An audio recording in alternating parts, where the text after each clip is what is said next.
One, two, 1, 2, 3.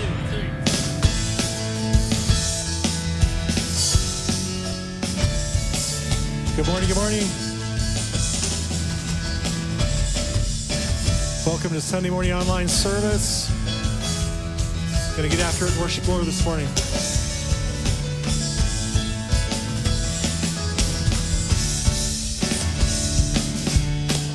I surrender my life to your ways.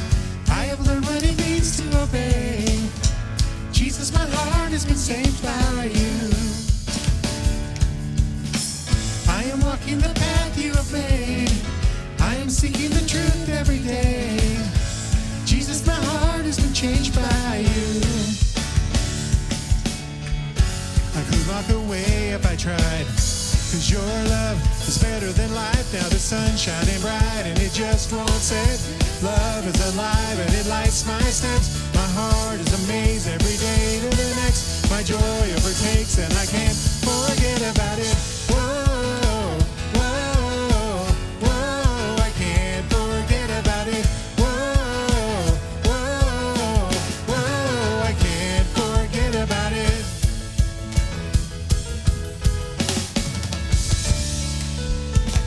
I surrender my life to your ways.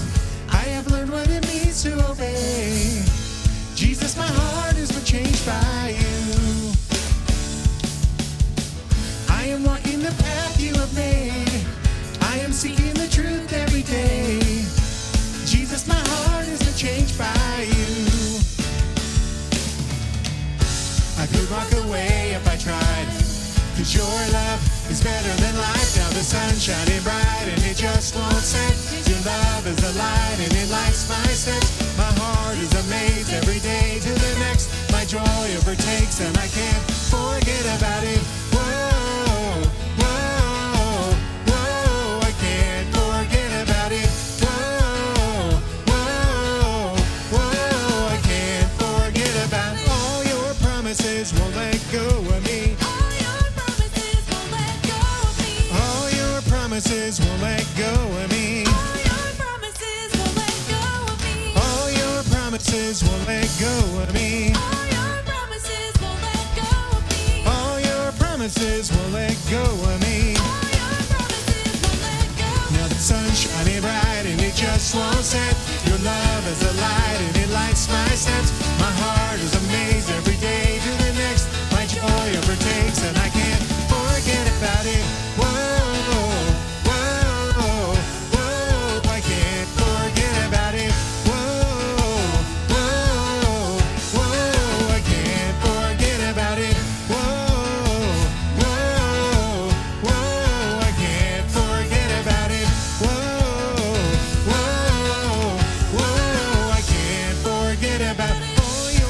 Promises won't let go of me. All your promises won't let go of me. All your promises won't let go of me. All your promises won't let go of me. And all your promises won't let go of me. All your promises won't let go of me. All your promises won't let go of me. All your promises won't let go.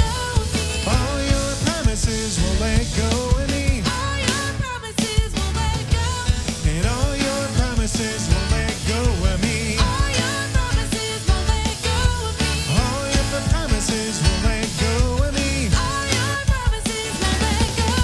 And all your promises won't let go of me. All your promises won't let go of me. All your promises won't let go of me. All your promises won't let go. Now the sun's shining bright and it just won't set. Your love is a light and it lights my steps. My heart is amazed every day to the next. My joy overtakes and I can't forget about it. Whoa, whoa, whoa, I can't forget about it. Whoa, whoa, whoa, I can't forget about it. Whoa, whoa, whoa, I can't forget about it. Our God is a mighty warrior. Your consuming fire. In victory you reign. We triumph in your name. Jesus the great commander. You conquer death forever. In victory you reign.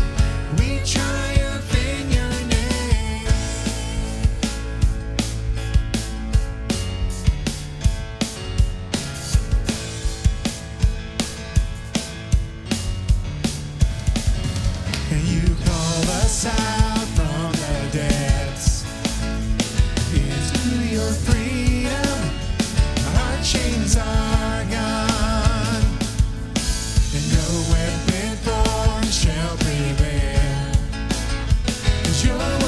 is stronger, we overcome.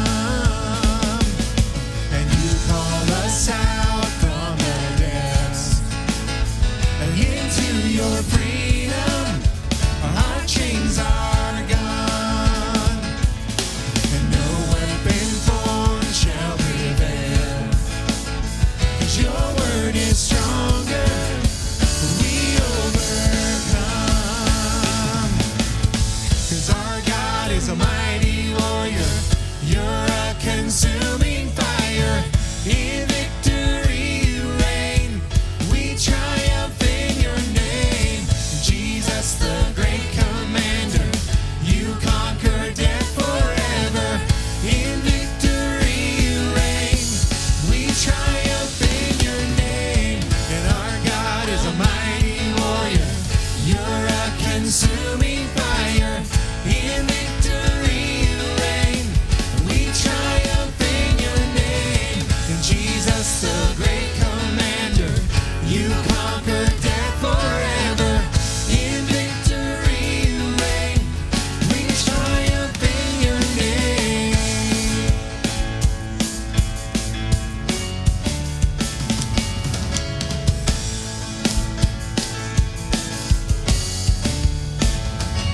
Your glory resounds through the age, and all saints declaring your great renown. Your kingdom forever will stand. We won't be shaken, we will not fear. Your glory resounds through the age, and all saints declaring your great renown. Your kingdom forever will stand, and we won't be shaken, we will not fear. 'Cause our God is a mighty warrior. You're a consuming fire. In victory you reign. We triumph in your name. And Jesus, the great commander. You conquer death forever. In victory you reign. We triumph in your name. And our God is a mighty warrior. You're a consuming fire. In victory you reign. We triumph in your name. Jesus, the great commander. You conquer death forever. In victory you reign. We triumph in your name. And we declare your name is power. Exalted one, your name is higher. You stand alone, our strong defender. And above you there's no other. Above you there's no other. And above you there's no other. Above you there's no other. And we declare your name is power. Exalted one, your name is higher. You stand alone, our strong defender. And above you there's no other. Above you there's no other. And above you there's no other. And above you there's no other. Our God is a mighty warrior.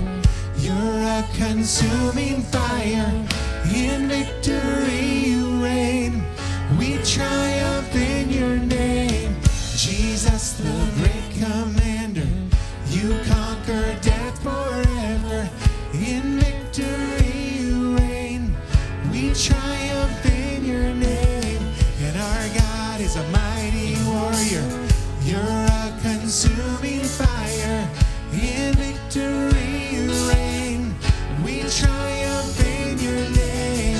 Jesus, the great commander. You conquer death forever. In victory you reign.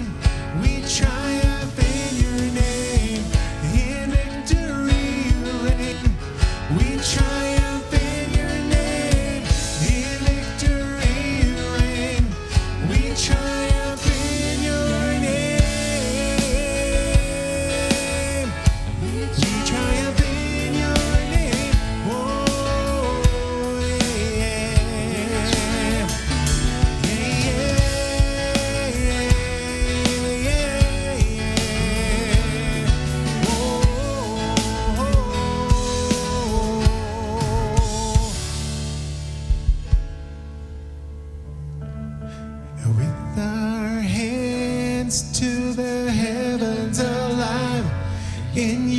presence, oh God.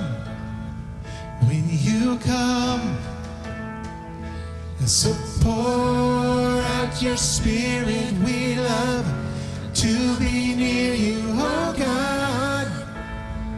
When you come, and with our hands to the heavens alive, in your presence, oh God. When you come, so pour out your spirit. We love to be near you, oh God. When you come, we are your church, and we are your sons and daughters, and we've gathered here to meet with you.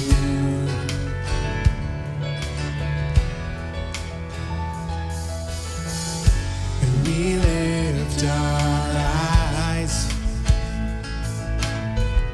and we lay our hearts before you, expectant here to meet you. Yeah. And with our hands to the heavens alive, in your presence, oh God.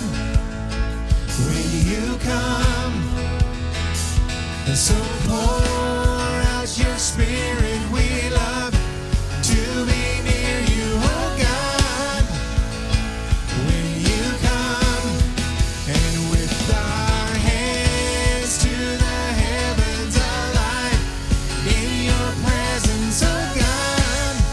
Oh, when you come, and so pour out your spirit. We love to be near you, oh God. Oh, when you come,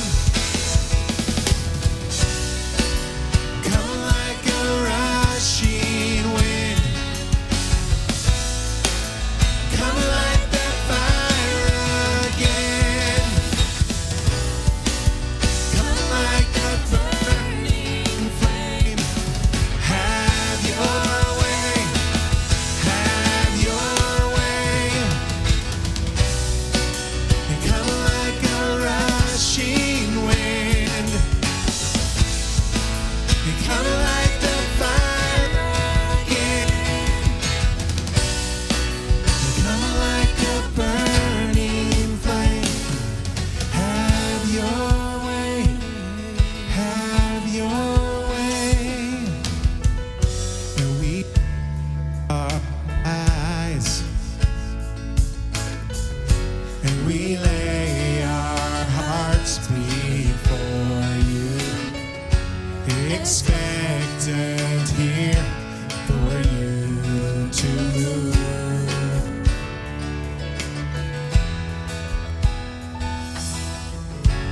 You are the way, the truth and life we live for. And oh, how we long to know you more. And with our hands to the heavens alive, in your presence, oh God. When you come, and so pour out your spirit. We love to be near you, oh God. When you come, and with our hands to the heavens alive, in your presence, oh God. When you come, and so pour out your spirit. We love to be near you, oh God. Oh, when you come.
to the heavens, the light in your presence, oh God. When you come, so pour out your spirit, we love to be near you, oh God.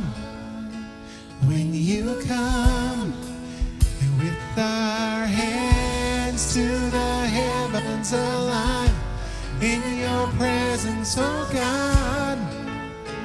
When you come, and so pour out your spirit, we love to be near you, oh God.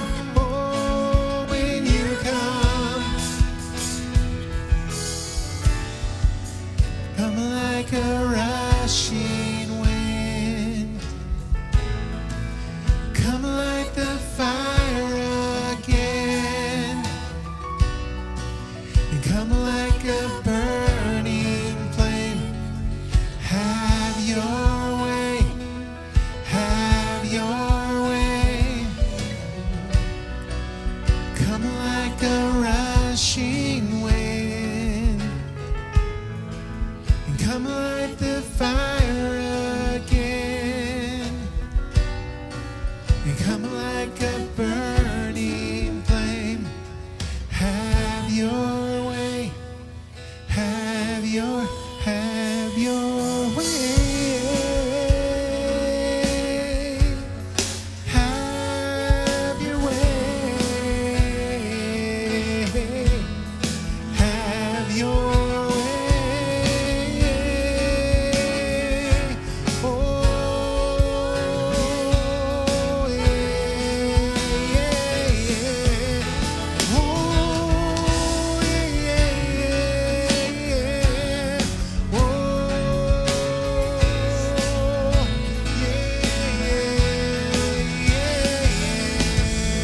yeah. Oh, Jesus, yes. Oh, we worship you, we glorify your name. Oh, we worship you. Oh, we worship you. Oh, yeah. Oh, yes.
And you are God alone from before time began.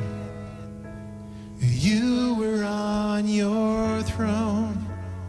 You are God alone.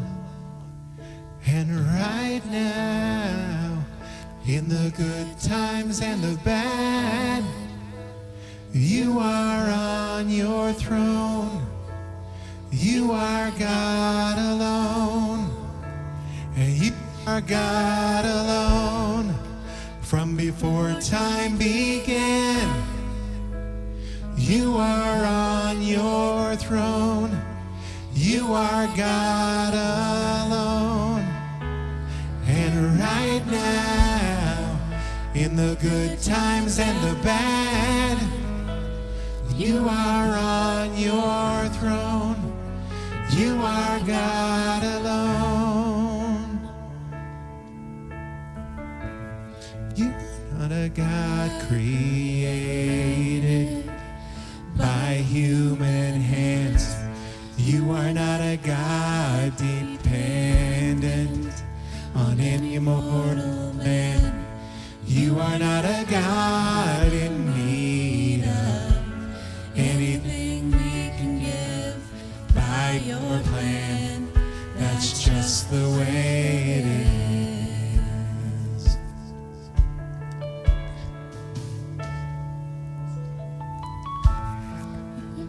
God whose power none can contain.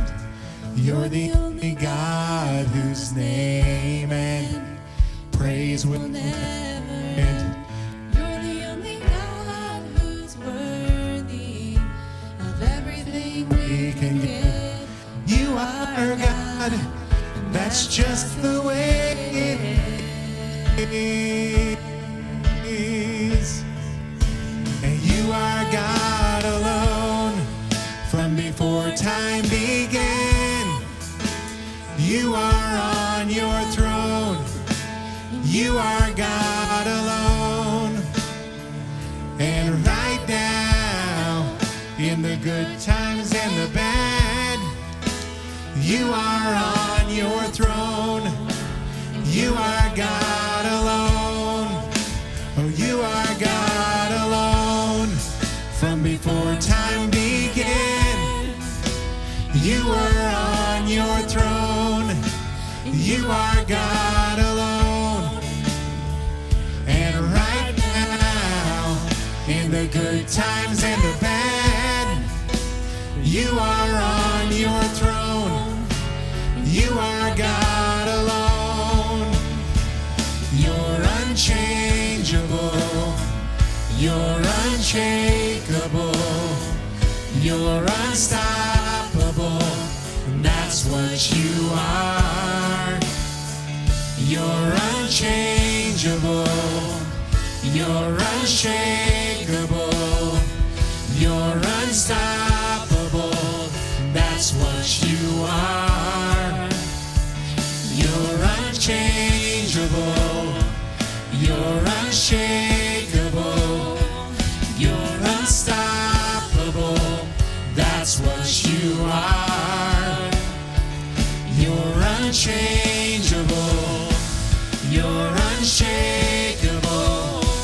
You're unstoppable. That's what you are. 'Cause you are God alone from before time began. You are on your throne. You are God alone. And right now, in the good times and the bad, you are on your throne. You are God alone. You are God alone. Time began. You are on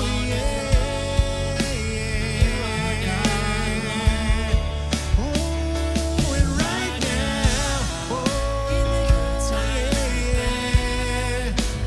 you are on your throne. You are God alone. You're unchangeable. You're unshakable. You're unstoppable. That's what you are. You're unchangeable. You're unshakable. You're unstoppable. That's what you are. You're unchangeable. You're unshakable. You're unstoppable. That's what you are. 'Cause you are God alone. Oh, God alone. Yeah.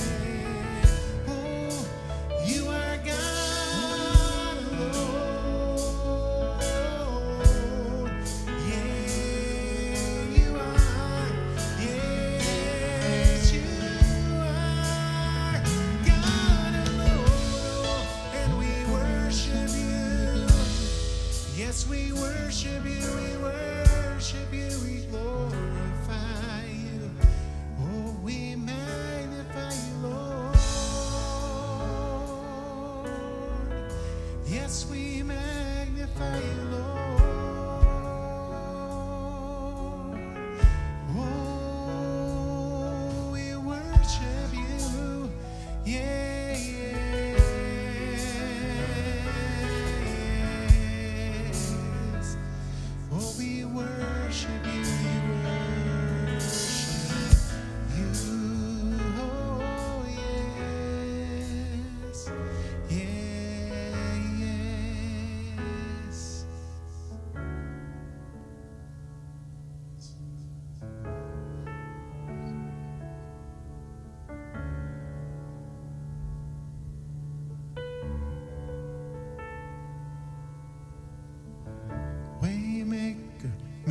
miracle worker, promise keeper, light in the darkness, my God, that is who you are.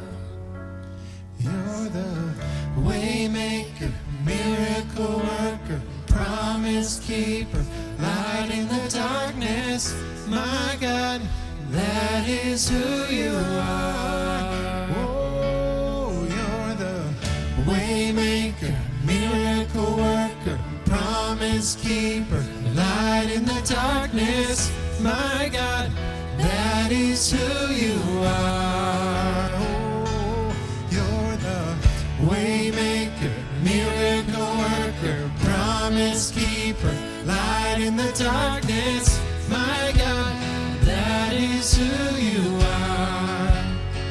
And you are here, moving in our midst. And I worship you, I worship you. And you are here, arranging destinies. I worship you, I worship you.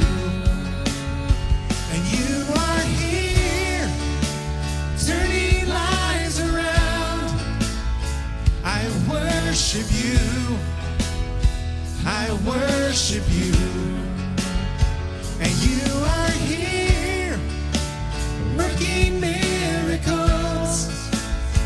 I worship you, I worship you. Oh, 'cause you're the waymaker, miracle worker, promise keeper, light in the darkness, my God, that is who you are. Waymaker, miracle worker, promise keeper, light in the darkness, my God, that is who you are. Oh, 'cause you're the waymaker, miracle worker, promise keeper, light in the darkness, my God, that is who you are. Waymaker, miracle worker, promise keeper, light in the darkness, my God, that is who you are. You are here, touching every heart. I worship you, I worship you. And you are here, healing every life. I worship you, I worship you. Oh, and you are here, turning lives around. I worship you, I worship you. And you are here, mending every heart. I worship you, I worship you. Oh, 'cause you're the waymaker, miracle worker, promise keeper, light in the darkness, my God, that is who you are. A waymaker, miracle worker, promise keeper, light in the darkness, my God, that is who you are. Oh, 'cause you're the waymaker, miracle worker, promise keeper, light in the darkness, my God, that is who you are. A waymaker, miracle worker, promise keeper, light in the darkness, my God, that is who you are. And that is who you are. That is who you are. And that is who you are. That is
we thank you, we thank you, we thank you, Lord.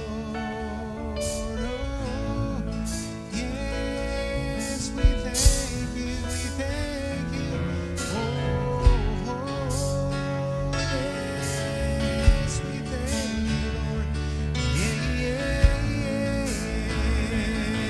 Oh, yeah, yes.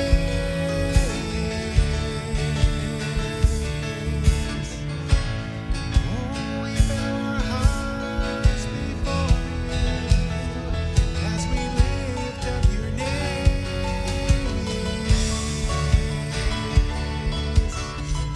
We lift you up, we lift you up. The name of Jesus, yes.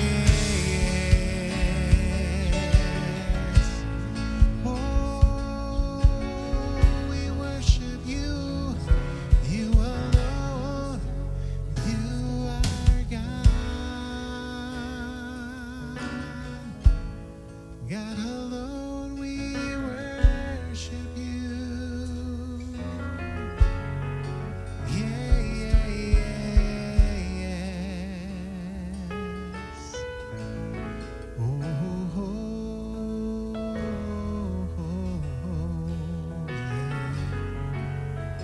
yeah, it's who you are.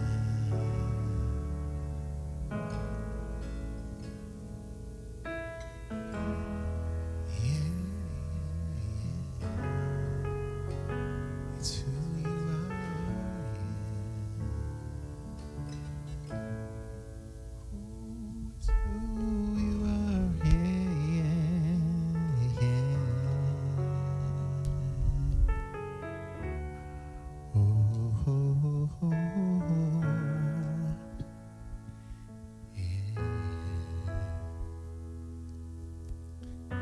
Switch these.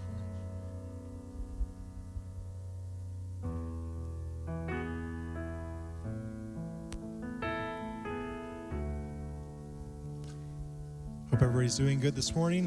Hope you've had a great week. Just want to sing one more song here. I was thinking about this week. It's what really settles me to God. Accepted, highly favored of the Lord,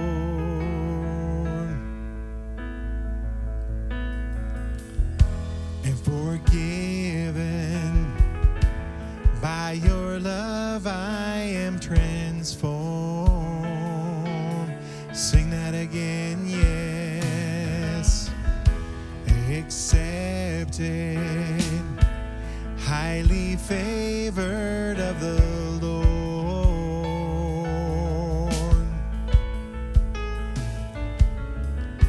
I'm forgiven by your love I am transformed.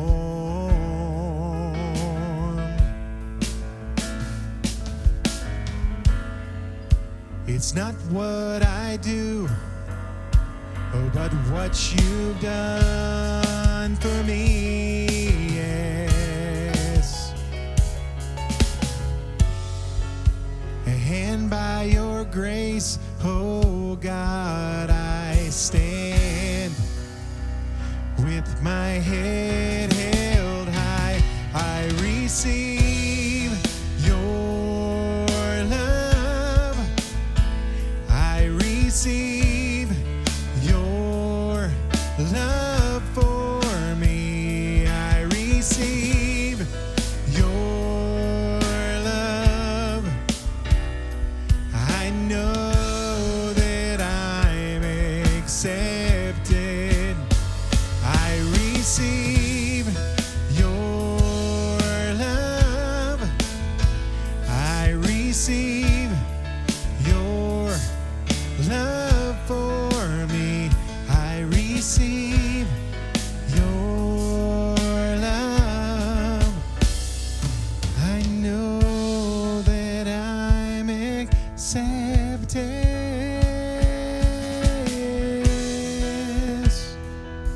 Aren't you glad that you're accepted? Yeah. Told you guys last week that I was going to try to talk Debbie into doing service with me this morning, and so she's going to do service with me this morning. I spent all week preparing her, just like I do. That's not true. I prepped her right before service because I kind of just wanted her to be able to be on the fly. Say hello, baby. Hello. And so I'm gonna ask her some questions. We're gonna go through in our lives, in our relationship together, in our time growing up. We've had to work through learning to recognize and reconcile and reprogram things, to deal with tough situations. We've been through some really rough situations, and God's help brought us through them, and we've survived it. And part of the things that we went through, the reason why we went through them is the way that we were brought up and the things that we came up, things we developed in our life. And so most of you guys know Debbie that are from FTC. Some of you that are watching probably don't. This is my wife, Debbie, and so I'm going to ask her some questions, and she's just going to kind of tell you about her history, where she was raised and everything. So kind of tell everybody what's your background, baby? So I was born in Amarillo, Texas, and then when I was about 7, we moved to Owensville, Missouri, because my dad became a pastor, and I lived there until my senior year of high school. Okay, and then what happened your senior year of high school? Senior year of high school, life imploded, and my mom and my sisters and I moved to Kansas City, and I had to go to a high school that was the size of the town I had been grown up in, so it was way hard, way different. And then how did it finish? How did school finish? Yeah. I finished out my senior year. I had in Owensville, where I grew up, I was really involved in everything. We would have a day where you had clubs, and I was in a meeting all day long. And when I got to Kansas City, I did as little as possible. I took the easiest classes and just finished out as quickly as possible. I think I had wanted to go to college before that and probably have a career. And after that, I didn't want to go to college. My mom really wanted me to, and I'm like, no, I'm just not doing it.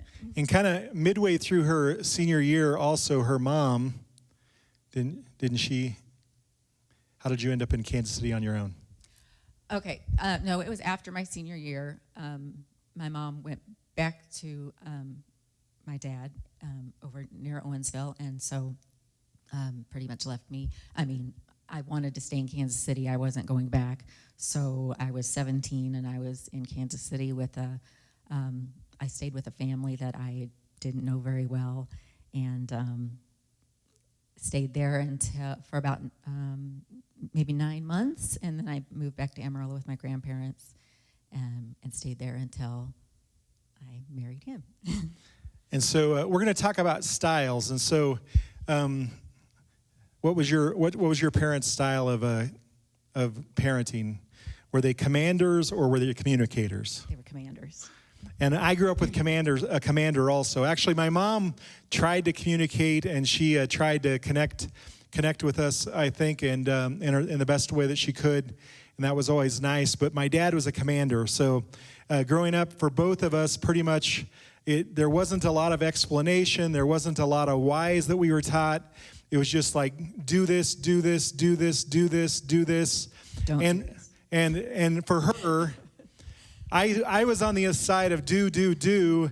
She was on the side of don't. And so what's some of the goofy things that you couldn't do?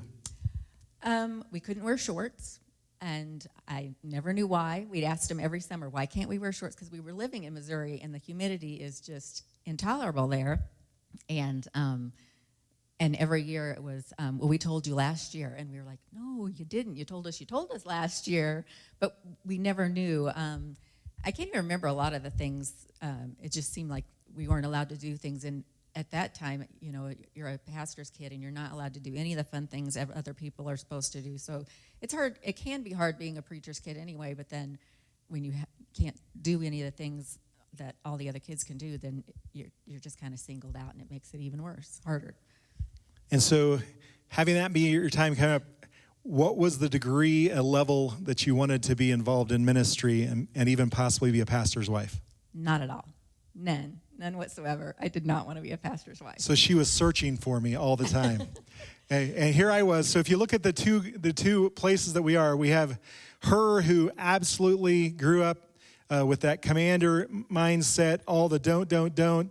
For me, it was always do this, always directing me, keeping me busy with things. So for me, I wanted to basically be a pastor, and on her side of things, she did not want to be a pastor's wife. And I think it's kind of funny, the very first time I met her would have been just before all hell broke loose in her life. I met her at a conference in Amarillo, Texas.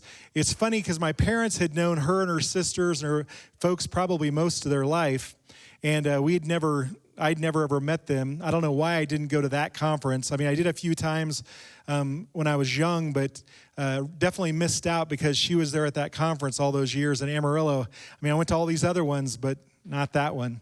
And but anyhow, so I met her there just after I'd graduated high school and had got to know her. I remember the first time I met her, she was sitting on the stairs in this church that was kind of off the gym. She was sitting on the stairs. That's the first time I went and talked to her. I don't know if she remembers that. And I kind of, just very coolly and calmly kind of went over there and was saying hi because my parents had said, well, when you're going to get here, you should probably, at least get to know those Bailey girls. And so my dad had always teased Debbie and her sisters that someday he was going to take them home to Marino. And then after we had gotten married, he said, well, at least I got one of you to come.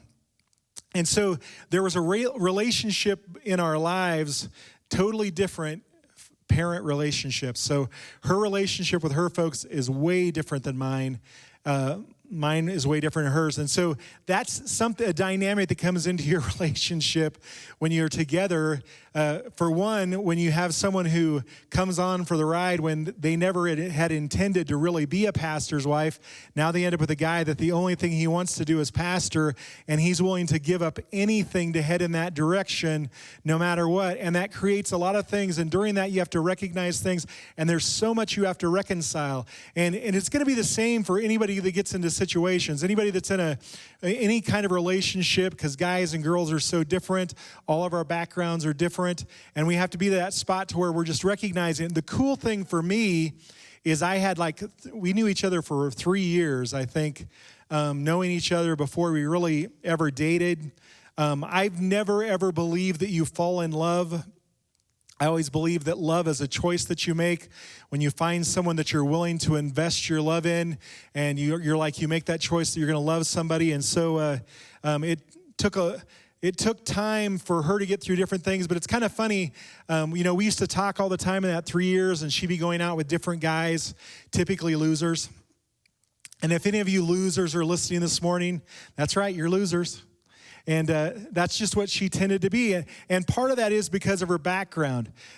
She was always looking for a location. When you're all of a sudden on your own at 17 years old and you're stuck being with people that you don't necessarily know, and they were nice folks, but you don't really know them, it puts you in a whole different place. And one of the things that develop when you're underneath that commander mindset is it's easy for you to become rebellious. And so for you, what kind of rebellious things developed because of the way your parents' style was? Well, I'm very much a rule follower, and so I didn't want to disappoint. So anything I did was completely hidden, and so I did a little.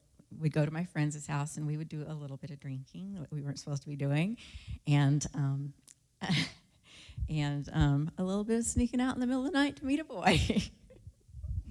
Things my parents never found out, as far as I know. And so whenever you're in those locations, and so, and in my life, I didn't really sneak out. I tried to be a communicator with my dad, even though he was a commander, and I was still rebellious at times because, he would tell me, well, I don't want you to go into parties, and I'd be like, well, I wouldn't go to a party and not tell him. I'm like, well, I'm going to a party because I'm going to make sure my friends get home safe, and so you can be upset at me, but I'm still going to go to the party. Two different directions that we have. And so for me in my relationship with her, I'm apt, even when it's something that I know she doesn't want to talk about, I tend to want to talk about things. And she tends not to want to talk. And one of the things I see that developed in both of our lives because of two different styles of rebellion that were in play is that we got to the place to where that we weren't always willing to submit to authority in our lives. And at times that can be okay if you're trying to be a groundbreaker and you're being led by God. Sometimes you have to be led by his authority and you have to tell people no. But one of the problems that came early in our relationship was she comes into Merino, which is the place that I grew up, was born in Sterling, raised right here in Merino. She comes here. I have my mom and my dad as my hero. I love them to death. They pretty much can ask me anything, and they've trained me like a pup to just be at the snap of a finger coming where they want me to go. And the scripture says that we're to leave father and mother and cleave to our wives. That's what it says. When we get married, we're supposed to leave our mom and dad, and we're supposed to cleave to our wife. But we had a weird dynamic because not only were my parents, but my parents were our pastors. And so we're in this weird zone of we're just not dealing with two parents. We're also dealing with trying to respect the location that they are in the church as the pastors in our life. And so at times I really screwed up because I favored what I was used to and I did what I was trained to do to the detriment of her. I remember that one of the times that was that I remember a lot, we had a plan to go a weekend to Denver in our little gray Datsun. We had it all planned out. We didn't have a lot of money, but we were going to spend a couple days up there. And then, I'm an adult. We're adults. We're married. I'm over 21 at least at that point. She may not have been, but, I'm over 21. And so then we were planning this thing. And then all of a sudden, we're coming up, I think on like Thursday. We're going to be leaving on Friday. My dad's like, hey, you need to be over at Fort Morgan on Saturday morning at such and such time. We're going to be doing some concrete. So be over there. Then I'm like, well, and so I'm like there. And I'm like, well, I can't be there. He's like, yeah, you're going to be there. I'm like, no, I can't be there. Debbie and I had this plan. We've got these things. He's like, well, you don't have to do that. I need you. You need to put off what you're doing to take care of me, and then God will take care of you. Now, she's not a confrontation person. In fact, the thing that she fears the most is confrontation. So for me to come back, and I knew that it wasn't the right thing to do in my head, but I had been trained. I'd had that commander in my life, that person I was looking up to and directing me, and it was just really hard for me to understand that for the health of our relationship, at one point or another, I had to break away from that. And I had to cleave to my wife. And just little things like that through our relationship just kept coming up and really created a problem that probably she never even really vocalized as much, but it was there. And see, here's the thing. It doesn't matter whether issues that are going on in her life were on the surface or in the background, it still affects relationship. And that's where we have to recognize that. And sometimes in a relationship for us, I need to have enough care and concern for her that I recognize and try to work to help her reconcile things that she doesn't even see that are going to affect our relationship. I wished at that point in my life I would have been a lot stronger, because I think from that, it was just a seed that started something in our lives that grew into something. And I mean, that it wasn't all that. There was other unreconciled things in her life and her past and her parents and just how she'd had relationships that we got into. And so we had to go through a lot of tough situations because of that. I always thought it was funny because how did you take care of Candy when we first got married? I hid it in a drawer in my closet. So when we first got married, like the one time I opened up her drawer in her closet because she sent me to go look for something, and there's all this candy in her drawer. And I'm like, honey, what's all the candy doing in your drawer? And she's like, oh, I'm sorry. And I'm like, you're sorry for what? She's like, well, I know I'm not supposed to be eating candy. I don't know how old we were at that point. It had to be quite a while. But she had so much, put into her and piled into her from her parents that even once we were together and we're adults on our own and we have our own place, and I would buy her bowls for candy if she wants to put them out. That'd be, an awesome thing to do. She could have it. Still, there was that background thing. There was those areas in her life that had never really, that were just on autopilot that directed her. And it's really because she spent a lot of her time in the area of fear being her director.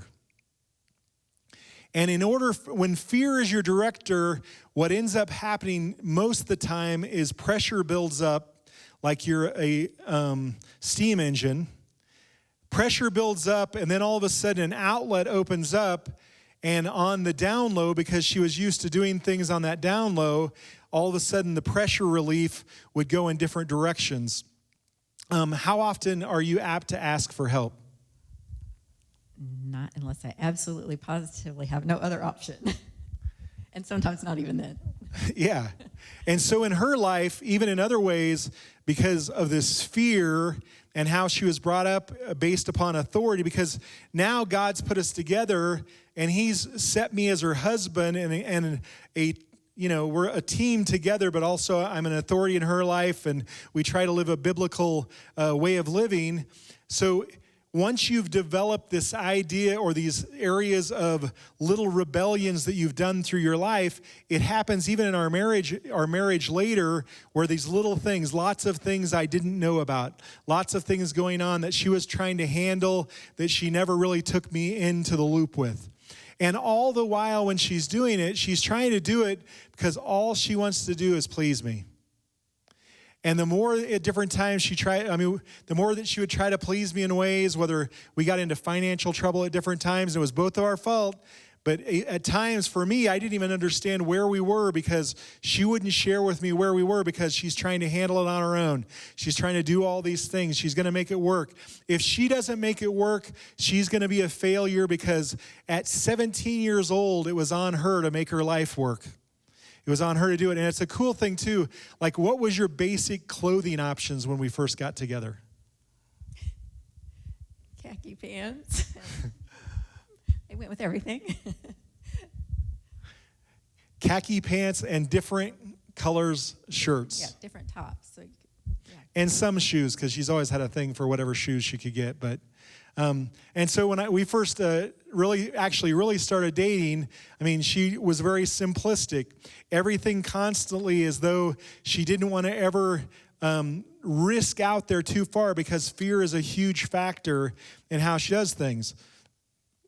And whether she always realizes that, she doesn't, but it's true. But it's true. And so we have to get that place, and it's important, and it's really, really hard for women, especially, to break down their feelings, because feelings are such a directive. Your emotions, all of the chemistry of your bodies, so are different than like a guy. It's hard. You have to get into the Holy Spirit, and you have to quiet yourself, and you have to let the Holy Spirit be a director in your life so that he can reveal these things so that they can get dealt with. Because if they don't get dealt with, you will go through the kind of situations that we went through. And whether they're we were separated for a time. I thought it was over, and only by the grace of God did he bring us back together. And it was a really, really rough area of life. My kids didn't even realize about that until here in the last few years that there was ever a time that we weren't together. But if we don't deal with these things, we don't reconcile, and we don't get our mindset in the way that's best for us to cooperate with one another, we are not going to make it. What do you consider yourself? Do you consider yourself a commander? There's basically three things that you typically are, okay? You're either a commander, you're a communicator, and you can be mixes of some, or you're an avoider. That's usually the three things that you are made up of: a commander, a communicator, or an avoider. Cool thing growing up is my brother Dave was always the communicator. When he got into trouble immediately as my dad was taking him to go give him, to take him to put out his punishment, my brother Dave was trying to explain and communicate why, yeah, it was probably wrong, but there was a justified reason for it to be wrong, and he shouldn't be punished because it was okay because he was right even though it was wrong. And so he was the communicator. My brother Jim was the crier pretty much. He was way more emotional than me. Really, the only reason why I cried is when I was punished, if I was spanked or did anything, is because if you cried real good, they stopped real quick, and you could get past it. But and so for me, I've made myself learn to communicate, but I have a tendency towards being a commander. I have a tendency towards taking control of things and dictating how people should do stuff. And it really is hard for me. And in my kids' life, I've worked so hard to not be a commander in their life. I've probably not done perfectly, but I've worked to try to be a communicator. But Debbie is an avoider. What kind of things do you just have to avoid, like are key things you do not want to deal with? I mean, I don't want to deal with somebody hurting anybody's feelings, so I will do whatever. I don't know how to say no because I'm not going to, upset somebody. I mean, you probably know better than me what kinds of things I avoid. I mean, I generally don't want to have a conversation about money, even when we're fine. I just don't want to talk about it. I don't know why. Yeah. What else? I mean, and that's for me with her, avoidance is tough for a commander. When you're operating a commander thing, avoidance is tough when you're a communicator as well, because there's nobody to command and there's nobody to communicate with.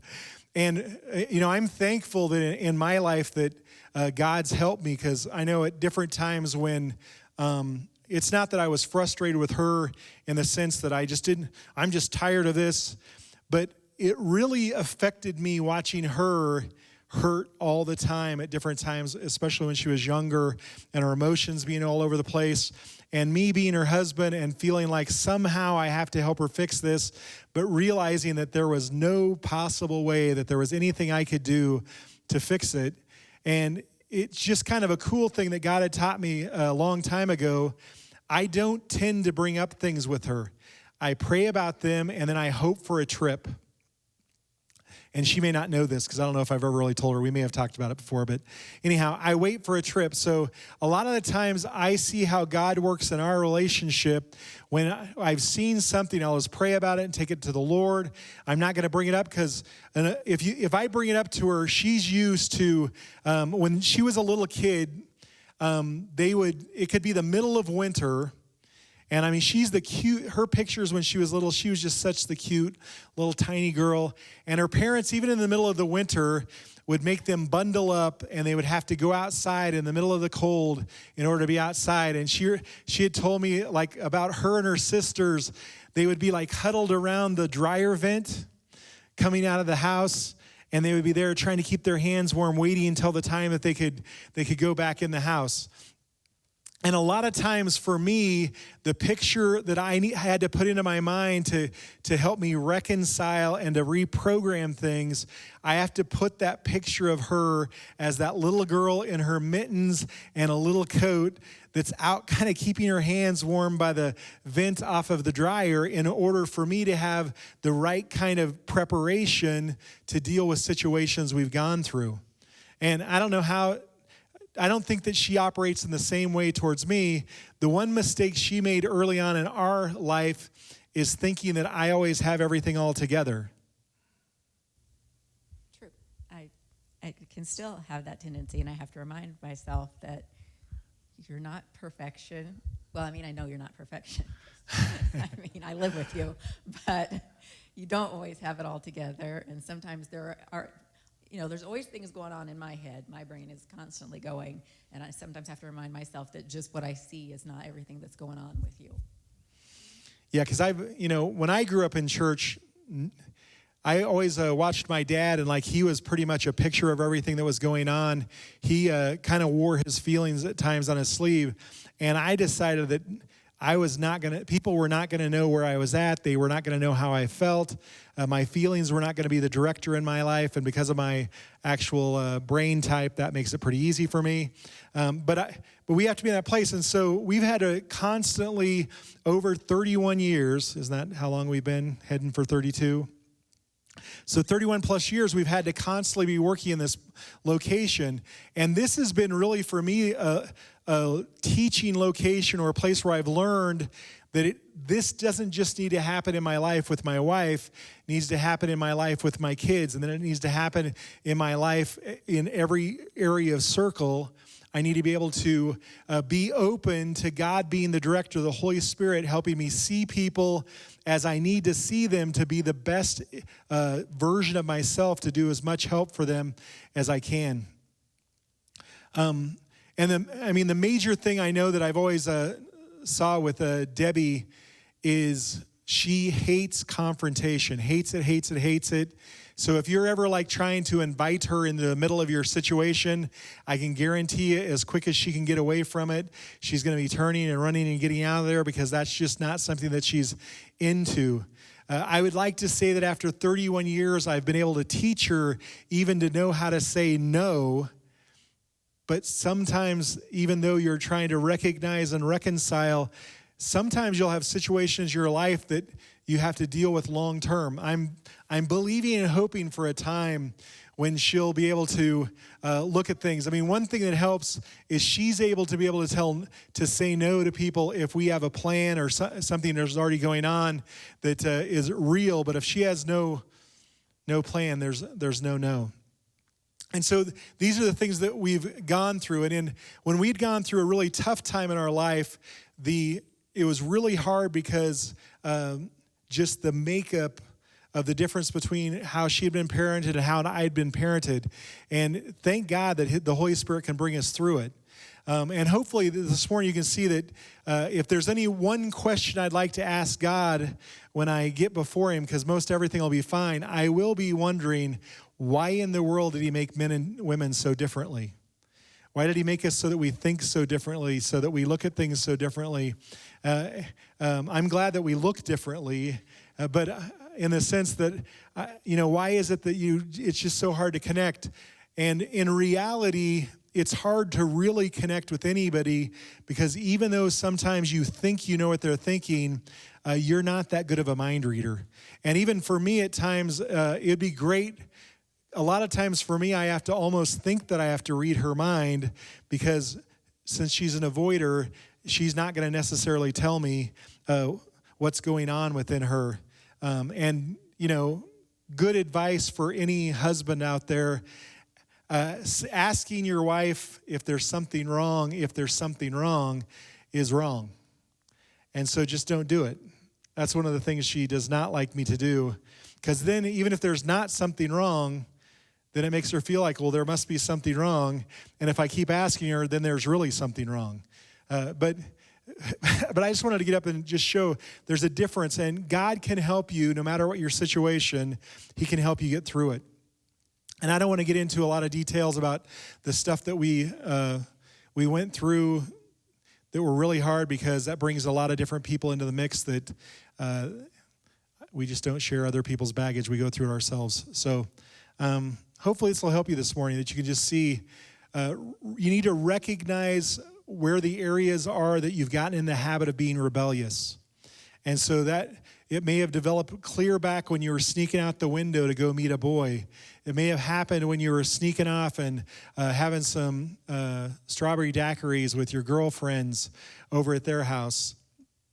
I never had strawberry daiquiris over at a girlfriend's house, but that's Debbie's thing. But you just need to be in that place, because if we don't deal with even some of those things that are back in the past, if we don't learn and find out who we are, how we think, how we take action, we'll come up short. And I'm so glad that she was willing to come on the journey. And even though she never wanted to be a pastor's wife, I really see that God prepared her for who she is, where she is, and what he has for her to do, because she's so good at operating and being able to meet people, and so often being there for them and being effective even when she probably feels like she's not. So hopefully this helped you this morning. Down the road here, maybe I can talk her into talking about other things with me if I prepare her better. But it's great to be here with you this morning. But have a great week. Remember the 14th, we're planning on being back live here in service.